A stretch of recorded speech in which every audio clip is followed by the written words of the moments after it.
নমস্কাৰ। আজি class 11 micro ইকনমিক্সৰ আমি এটা নতুন চেপ্টাৰ আৰম্ভ কৰিব গৈ আছোঁ। This is what I concept okay revenue जिटुक हम इंग्लिश जानो clear.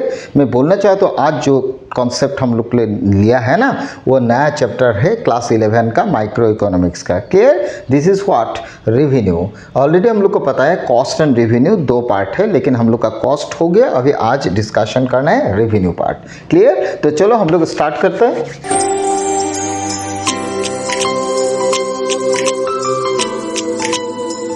Revenue nothing but I, मतलब जितना तुम कोई एक सिंपल चीज़ है, कोई एक चीज़ तुम सेल किया मार्केट में, ओके परचेज एंड सेल का बात है, ठीक है ना। कोई एक कमोडिटी का मान लो 10 यूनिट्स तुमने मार्केट में सेल किया, वो 10 यूनिट्स अगर सेल किया पर रुपीज़ 2 करके तो तुमको 20 रुपीज़ मिल जाएगा।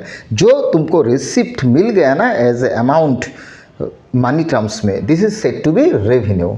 सिंपली जो चीज़ तुमने मार्केट में सेल किया वही चीज़ का जितना रुपया तुम्हारे हाथ में आ गया, clear, this is said to be revenue. मान लो ये चीज़ मैंने मार्केट में सेल किया 10 यूनिट्स 10 ठो मैंने सेल किया, उसका अगेंस्ट में मेरे हाथ में जितना पैसा आया ना, this is said to be revenue.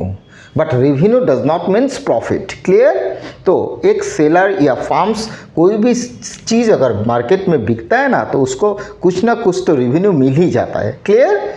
तो पहला ये कॉन्सेप्ट हम लोग को जानना है, रेवेन्यू इज व्हाट। सो मैंने लिख दिया, देखो revenue refers to the amount receive, मतलब कितना अमाउंट तुम्हारे पास आया, कहाँ से, बाय फार्म, मतलब जो प्रोड्यूसर ने सेल किया, from the sale of a given quantity of a commodity. इसका मतलब ये हो गया कितना क्वांटिटी तुमने, अमाउंट तुमने सेल किया, क्लियर, और सेल के अगेंस्ट में तुम्हारे हाथ में कितना रुपया आ गया टोटल में, ठीक है, क्लियर। वो ग्रैंड टोटल रुपीज जितना हाथ में आ गया ना, बार बार मैं बोलता हूँ that not said to be profit, वो प्रॉफिट नहीं है, लेकिन जितना टोटल तुम्हारे हाथ में आ गया, this is said to be what revenue. Clear. So इसलिए मैंने लिखा revenue refers to the amount received by firm from the sale of a given quantity of a commodity. Clear. अभी ये जो रेवेन्यू वाला चीज़ है ना, इसको हम लोग ने 3 पार्ट में डिवाइड किया। Clear. This is what total revenue TR, average revenue AR, marginal revenue MR। Clear. अभी टोटल रेवेन्यू चीज़ क्या है, total revenue refers to the total receipt, मतलब नॉट अमाउंट रिसिप्ट, मतलब टोटल जो तुम्हारा हाथ में रेवेन्यू मिल गया वही एक्चुअली टोटल रिसिप्ट है, मतलब जितना हाथ में आया दिस इज रेवेन्यू, लेकिन टोटल में आ गया this is total revenue. Clear. So total receipt from the sale of a given quantity of a commodity, मतलब कोई एक कमोडिटी का क्वांटिटी तुमने टोटल कितना आज सेल किया, वो टोटल वाला सेल से तुमको टोटल कितना रुपया मिल गया total, this is nothing but total receipts, and that total receipts is nothing but total revenue. Clear. Next हो गया average revenue. Average revenue simply we know per unit output के एगेंस्ट में तुम्हारे हाथ में कितना है, तारमाने द्रव्य एटार गुटर पर तुम्हार किमान टका हाथत आहिसे। क्लियर। एटा गुट बिक्री करिले 10 टका, 10 टका तो होइसे तुम्हार average revenue. Clear. So average revenue nothing but पर यूनिट आउटपुट सोल्ड करने के एगेंस्ट में तुम्हारे हाथ में जितना आया। नेक्स्ट हो गया marginal revenue. Marginal revenue nothing but, मैंने देखो अंडरलाइन करके रखा, एडिशनल रेवेन्यू। एडिशनल रेवेन्यू मतलब ये हो गया फर्स्ट यूनिट के जगह अगर सेकेंड यूनिट सेल किया, सेकेंड यूनिट के अगर अगेंस्ट में थर्ड यूनिट सेल किया, जितना तुम एडिशनल यूनिट सेल करते जाओगे ना, वो एडिशनल यूनिट के अगेंस्ट में तुम्हारा हाथ में कितना रुपया आ रहा है, मतलब जितना रुपीज़ आ रहा है, this is said to be marginal revenue. मतलब एडिशनल यूनिट के अगेंस्ट में तुम्हारा हाथ में कितना आया, तार माने द्रव्यटोर अतिरिक्त गुटटो बिक्री करि पेलाय तुम जिखिनि टका पाबा, दिस इज नथिंग बट प्रांतिक आय। क्लियर। गड़ आय होइसे द्रव्य एटार पार यूनिटर जिटु आय, मुठ आय होइसे मुठ जिखिनि टका पाला, और प्रांतिक आय होइसे द्रव्यटोर अतिरिक्त गुटटो बिक्री करि पेलाय तुम जिखिनि टका पाइसा। Clear. So there are finally 3 concepts under revenue, nothing but what, one is total revenue, another is average revenue, last one is marginal revenue. Clear. तो ये तो हो गया डेफिनेशन किसका, रेवेन्यू का, टोटल रेवेन्यू का, एवरेज रेवेन्यू का, marginal revenue का। क्लियर। अभी ये सब कंसेप्ट ना तुमको थोड़ा न्यूमेरिकल जानना है, तो उसको जानने के लिए तुम थोड़ा ये चीज़ समझ लो। जैसे मान लो टोटल रेवेन्यू हो गया, टोटल रेवेन्यू मतलब TR। Okay. So total revenue को अगर TR बोलता है ना, सो टोटल रेवेन्यू मैं लिख के दे रहा हूँ, total revenue. Clear? So total revenue nothing but TR. अभी ये टीआर तुमको कैसे मिलेगा देखो, मान लो तुम कोई एक चीज़ 10 यूनिट सेल किया, 10 यूनिट अगर सेल किया, मैंने पूछा एक का प्राइस कितना, तुमने बोला 10 रुपीज़। 10 यूनिट्स का एक का प्राइस हो गया 10 रुपीज़, मतलब 1 यूनिट का प्राइस हो गया कितना, पर यूनिट। क्लियर? सो पर यूनिट का प्राइस हो गया, मान लो प्राइस कितना रुपीज़, मान लो 10। बाद में मैंने पूछा तुमको कितना क्वांटिटी सेल किया, मतलब कितना अमाउंट तुमने सेल किया। क्लियर? तो क्वांटिटी मतलब क्यू, नथिंग बट क्वांटिटी तुमने सेल किया, मान लो 10 यूनिट्स। क्लियर? सो जितना तुमने सेल किया उसका अगेंस्ट में तुमने पर यूनिट का प्राइस 10 लिया, तो तुम्हारे हाथ में टोटल कितना आएगा, एक का प्राइस 10 होगा तो 10 यूनिट सेल किया तो 100 आएगा ना। नथिंग बट मतलब प्राइस जो तुमको मिला उसके साथ क्वांटिटी को मल्टीप्लाई कर दो। प्राइस के साथ क्वांटिटी मल्टीप्लाई करोगे तो 10 रुपीज़ प्राइस से 10 यूनिट्स मल्टीप्लाई करोगे तो 100 मिल जाएगा तुमको टीआर। क्लियर? मतलब TR nothing but P into Q. Clear हो गया। नेक्स्ट, जैसे मान लो एवरेज रेवेन्यू। एवरेज रेवेन्यू निकालने के लिए तुमको क्या करना है, टोटल रेवेन्यू को क्वांटिटी से डिवाइड करना है। कैसे? Average revenue. Okay, so average revenue nothing but AR. तो इसको निकालने के लिए क्या करना है, टोटल रेवेन्यू को क्वांटिटी से डिवाइड कर दो। जैसे मान लो पहला वाला एग्जांपल में तुम्हारा हाथ में टोटल रेवेन्यू आ गया 100 और क्वांटिटी है कितना 10, तो 10 को इसे डिवाइड कर दो तो टीआर बाई क्यू करने से एवरेज रेवेन्यू मिल जाएगा। ये जो एवरेज रेवेन्यू तुम्हारे हाथ में आया ना, this is average revenue and that average revenue is equal to price, मतलब P nothing but A R. ये एक तो प्रूफ भी है, मैं नेक्स्ट टाइम दिखा रहा हूँ। Okay, so P equal nothing but A R. Always remember average revenue nothing but price. Clear गया? अभी नेक्स्ट होगा मार्जिनल रेवेन्यू। मार्जिनल रेवेन्यू मतलब एडिशनल रेवेन्यू। एडिशनल रेवेन्यू कैसे निकालता है मैं एक एग्जांपल दे के समझा रहा हूँ। क्लियर? मार्जिनल रेवेन्यू अगर देखा जाए ना, मार्जिनल रेवेन्यू। क्लियर? अभी मार्जिनल रेवेन्यू निकालने के लिए मान लो क्वांटिटी एक तो ले लो, ठीक है, इसका टीआर ले लो, प्राइस ले लो, देन टीआर ले लो। Clear?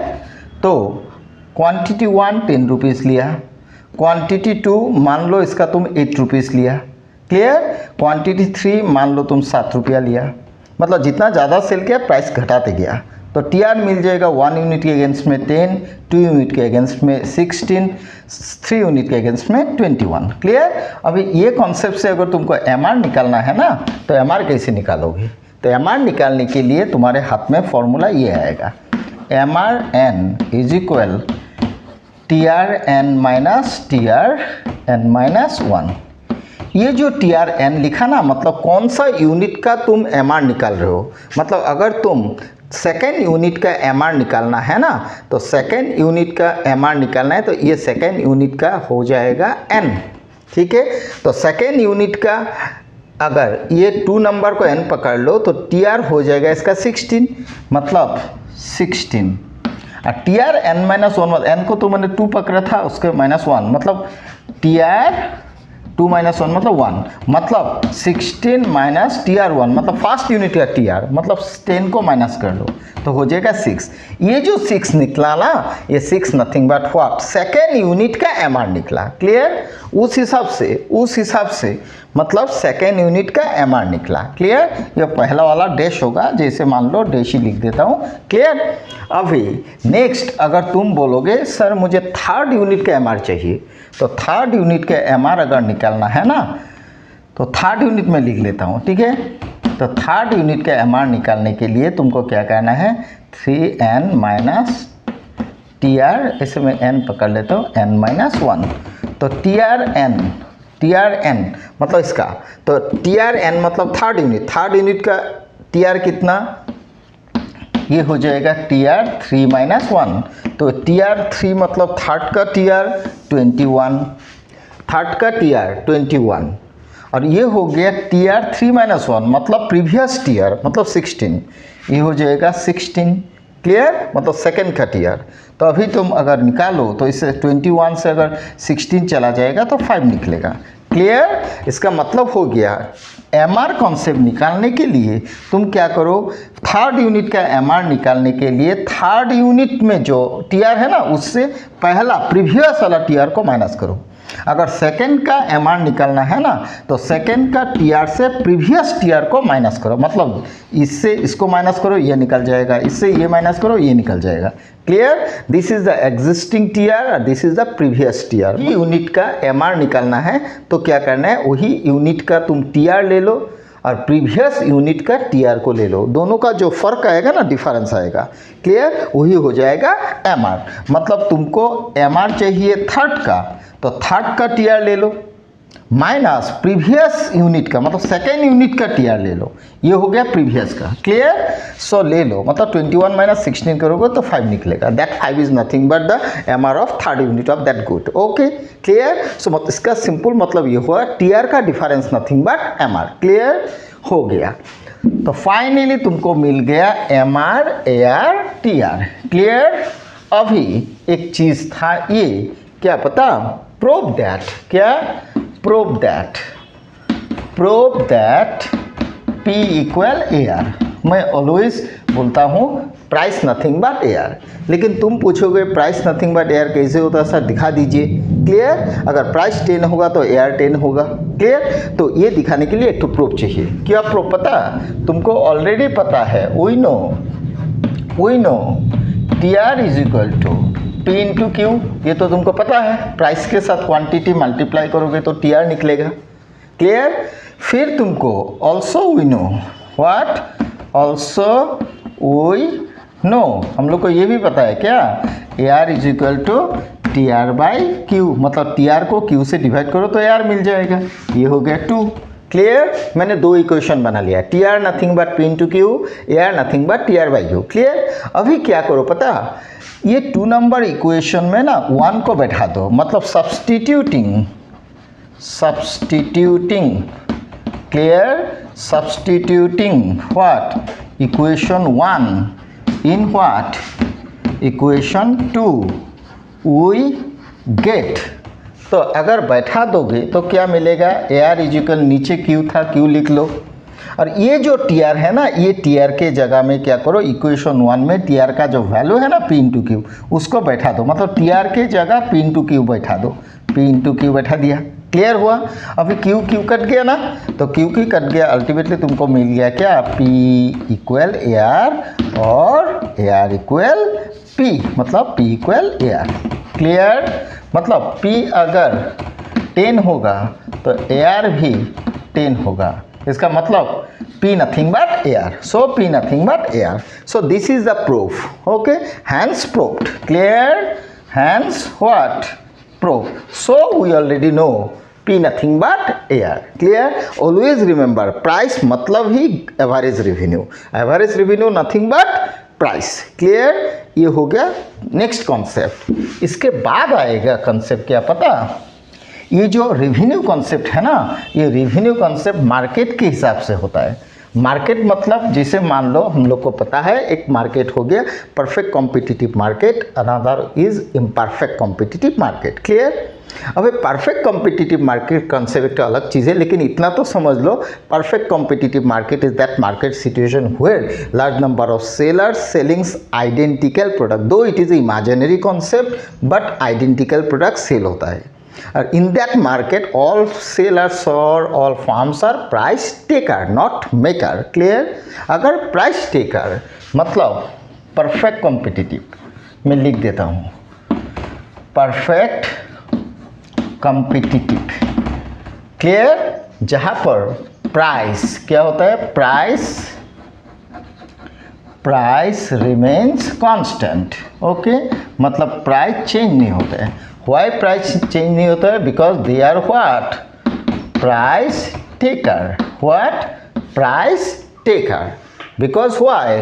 Because they sell what, identical. Okay, identical product. अगर आइडेंटिकल प्रोडक्ट मार्केट में सेल होता है ना, each and every seller identical product sell करेगा, तो याद रखना कोई भी सेलर प्राइस खुद डिटरमाइन नहीं कर सकता है। मार्केट में जो प्राइस ऑलरेडी प्रिवेल है वही प्राइस वो लोग को एक्सेप्ट करना है। Means nobody determine the price individually. Clear? तो अगर दे आर प्राइस टेकर तो क्या होगा पता? मान लो क्वांटिटी, मान लो प्राइस, मान लो टीआर, एआर एंड एमआर, मैंने 4 चीज़ लिख दिया। क्लियर? अभी ये चारों चीज़ में एक चीज़ देखो तुम, मान लो 1 यूनिट सेल किया, प्राइस ले लिया 10, 2 यूनिट सेल किया, प्राइस 10, 3 यूनिट सेल किया, प्राइस 10, 4th यूनिट सेल किया, प्राइस 10। मतलब जितना सेल तुम करोगे, बढ़ाओगे या घटाओगे, price always remains fixed. Clear? और प्राइस अगर फिक्स तो टीआर मिलेगा 10, 10 इंटू 2 20, 10 इंटू 3 30, 10 इंटू 4 40 हो गया। और एवरेज रेवेन्यू हम लोग को पता है T R by Q, 10/1 10, 20/2 10, 30/3 10, 40/4 10। So P nothing but A are निकल गया। अब एम आर निकालना है कैसे? एम आर तो टी आर का डिफरेंस होता है, तो टी आर का डिफरेंस अगर निकाल लो 20 - 10 10, 30 - 20 10, 40 - 30 10। In that situation what we see, when market run by perfect competitive, clear, in that situation all sellers selling identical product and they are represent themselves as a price taker. No seller influence the market price. Clear? जो market में price चल रहा है वही लेना है, खुद determine नहीं कर सकता है। क्लियर? तो प्राइस कितना होगा? ईच एंड एवरी यूनिट का प्राइस 10 होगा। तुम अगर 100 सेल किया 10 रुपीज़ से ही सेल करोगे, अगर तुमने 20 सेल किया तो 10 रुपीज़ ही प्राइस लोगे, अगर 1 यूनिट सेल किया तो प्राइस 10 ही लोगे, मतलब प्राइस रिमेन्स फिक्स्ड। क्लियर? अभी अगर प्राइस रिमेन्स फिक्स्ड है तो एआर भी 10 है, एमआर भी 10 है। इसका मतलब ये हुआ परफेक्ट कॉम्पिटिटिव मार्केट में तुम अगर एक्स एक्सिस में मैंने क्वांटिटी दिखा दिया, एक्स एक्सिस में मैंने क्वांटिटी दिखा दिया, क्लियर, इधर मैंने रेवेन्यू दिखा दिया, रेवेन्यू मतलब एआर एंड एमआर। क्लियर? तो इधर क्या होगा? प्राइस लाइन सीधा ही जाएगा, this is nothing but AR equal MR. Clear? This is price, मतलब परफेक्ट कॉम्पिटिटिव मार्केट में when price remains constant then price line always parallel to X axis and it is always perfectly elastic curve. Clear? In that situation ये curve AR curve भी है, ये curve MR भी है, because why each and every unit में AR भी 10 था, MR भी कितना है? 10 ही है। मतलब this curve nothing but price line, this curve nothing but AR curve, this curve nothing but MR curve. Clear? मतलब परफेक्ट कॉम्पिटिटिव मार्केट में price line always parallel to X axis, और वही प्राइस लाइन एआर कर्व भी है, वही price line MR curve भी है, because table में मिला देखो 10 10 10 10 10 10 10 10 10। क्लियर? प्राइस भी 10, एआर भी 10, एमआर भी 10। Clear? So in that situation price curve is identical to AR and MR. Clear हो गया। अभी एक चीज़ और एक तो देखो, एआर अगर फिक्स्ड है, एमआर भी फिक्स्ड है, प्राइस भी फिक्स्ड है, तो टीआर एक कांस्टेंट रेट में बढ़ रहा है, मतलब 10 से 20 10 बढ़ा, 20 से 30 10 बढ़ा, 30 से 40 10 बढ़ा। मैं बोलना चाहता हूँ मतलब when price remains fixed TR increases at a constant rate. Clear? मतलब परफेक्ट कॉम्पिटिटिव मार्केट में always TR increases at a constant rate. Clear? अगर TR increases at an constant rate तो टीआर का अपवर्ड स्लोप होगा, और upward slope अगर होगा तो टीआर का तुम ऐसे बना दो। क्लियर? इधर एक्स एक्सिस बना दिया, इधर वाई एक्सिस हो गया, इधर मैं रेवेन्यू लिख देता हूँ क्योंकि टीआर भी दिखाना है, एआर भी दिखाना है, एमआर भी दिखाना है। इधर मैंने क्वांटिटी लिख देता हूँ जो तुमने सेल किया। क्लियर? As a seller. तो ये हो गया प्राइस लाइन जो तुमने 10 लिया था, this is AR, this is MR, this is price line हो गया। अभी हम लोग को पता है क्वांटिटी सेल अगर 0 होगा ना तो टीआर ऑल्सो कितना होगा? 0 होगा। तुम कुछ भी सेल ही नहीं किया तो रेवेन्यू तुमको कैसे मिलेगा? क्लियर? सो Q0 तो टीआर ऑल्सो 0। क्लियर? तो इन दैट सिचुएशन टीआर का always start from origin. Clear? Origin से स्टार्ट होगा इसे। So this is nothing but TR का। वाई? फर्स्ट यूनिट में प्राइस जितना था टीआर उतना ही था। सेकेंड यूनिट में अगर देखो ये 10 था लेकिन ये 20 हो गया। क्लियर? थर्ड यूनिट में ये 10 था, ये 30 हो गया। क्लियर? इसका मतलब ये हो गया ईच एंड एवरी पॉइंट में क्लियर टीआर जो बढ़ रहा है ना वो 10 करके बढ़ रहा है, मतलब TR increases at an constant rate. Why? Because price remains fixed. Always remember under perfect competitive market price line always parallel to X axis and it is perfectly elastic curve. Clear? And in that situation AR equal MR. If AR equal MR, then TR curve start from origin and it is a straight line, and in that situation TR increases at a constant rate. मतलब each point में TR अगर देखा जाए ना 10 करके वो बढ़ रहा है. क्लियर? मतलब TR increases at a what? Constant rate. Clear? And when Q0, TR also 0. So TR का always start from origin से start होता है. Clear? So ये जो मैंने AR का and MR का बनाया ना उसके साथ TR का भी बनाया ना, this is related to perfect competitive market, means in that situation price remains constant. Clear? तो ओवरऑल मैंने रिवेन्यू क्या है वो चीज़ बोला, टोटल रिवेन्यू क्या है वो बोला, एवरेज रिवेन्यू क्या बोला, एमआर बोला. Clear? Next time P equal AR proof मैंने दिखाया. उसके बाद AR MR का कैसे टेबुलेटेड फॉर्म से निकलता है वो चीज़ दिखाया. उसके बाद TR कर्व का शेप कैसा होता है अंडर परफेक्ट कॉम्पिटिटिव मार्केट वो चीज़ भी दिखाया. Means TR increases at an constant rate. Clear हो गया? This is the concept related to perfect competitive market where price remains fixed or price remains constant. Clear हो गया? बट अगर तुम ये चीज़ इम्परफेक्ट कॉम्पिटिटिव मार्केट में देखो ना, इम्परफेक्ट कॉम्पिटिटिव मार्केट. क्लियर? तो इम्परफेक्ट कॉम्पिटिटिव मार्केट में प्राइस ऑलवेज क्या होता है पता? प्राइस ऑलवेज फॉल्स होता है. क्लियर? कौन सा मार्केट में? इम्परफेक्ट में. क्लियर? इम्परफेक्ट कॉम्पिटिटिव मार्केट में प्राइस ऑलवेज फॉल्स होता है. जैसे मोनोपोली मान लो, मोनोपोलिस्टिक कॉम्पिटिटिव मार्केट मान लो, ओलिगोपोली, दुओपोली, कोई भी मार्केट. क्लियर? तो अगर प्राइस फॉल्स होगा इसका मतलब ये होगा क्यू ले लिया, मैं इधर लिख देता हूँ, क्यू ले लिया, प्राइस ले लिया, TR ले लिया, AR ले लिया, MR ले लिया. क्लियर? अभी इन दैट सिचुएशन अगर तुम इम्परफेक्ट में 1 यूनिट सेल करोगे प्राइस 10 लोगे, 2 यूनिट करोगे तो प्राइस 9 लोगे, 3 सेल करोगे तो प्राइस 8 लोगे, 4 सेल करोगे तो प्राइस 7 लोगे. क्लियर? मतलब under imperfect competitive market when seller ready to sell more and more units, in that situation they are ready to decrease the price. मतलब वो लोग ज़्यादा सेल करेगा तो प्राइस घटाता है. क्लियर? जितना ज़्यादा सेल होगा प्राइस उतना घटेगा.